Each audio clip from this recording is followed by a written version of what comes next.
we go. We're on the HempFest, baby.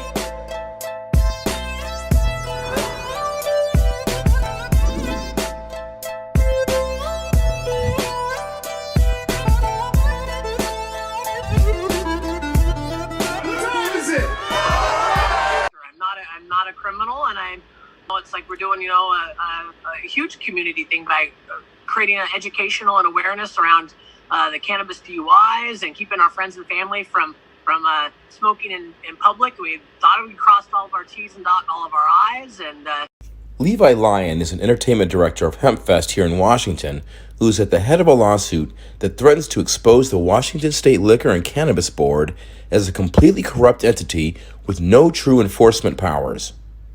Mr. Lyon has a documented history of progressive education about responsible marijuana use.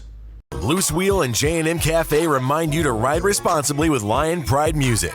No matter where or how you party, designate a driver in advance. Lion Pride.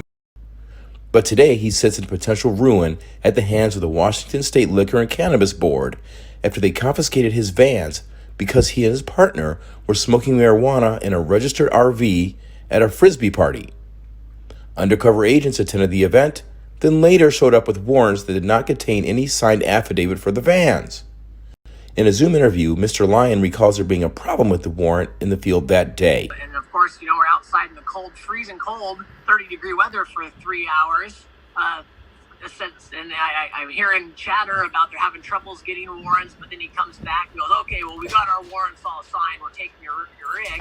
Advocates with Stafney Law Advocacy and Consulting asked for his files, but they have never seen any sworn affidavit supporting the seizure of the vans.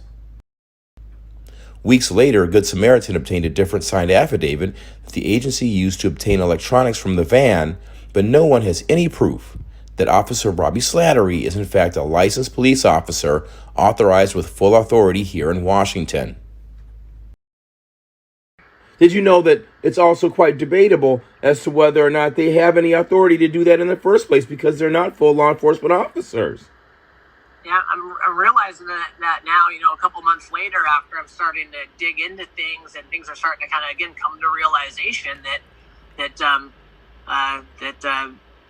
kind of my understanding that these guys aren't even law enforcement, right? There's maybe some of the people on the force might be, but a lot of them are impersonating an.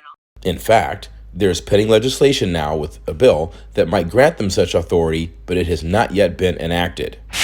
Meanwhile, the DEA reports that Washington State has led the entire country on civil marijuana forfeitures for the past 2 years, with $25 million being approximately 5 times the take in second place California. Industry lawyers and legislators in Washington who are advocating for full legalization under a bill have noted such a conundrum that it allows for the disturbing growth of abusive forfeiture laws. Marijuana remains legal to buy and to own and to smoke in private in Washington. Only in private, which is precisely what Mr. Lyon and his crew believed they were doing in their RV that day with fellow Frisbee players. Had they been drinking in the RV, it is a safe bet that the buses would still be in their possession. A hearing is set in Thurston County Superior Court for 9 o'clock a.m. Friday the 13th, where video coverage will be provided. To see an informational video and more information, please visit Mr. Lyon's Facebook page at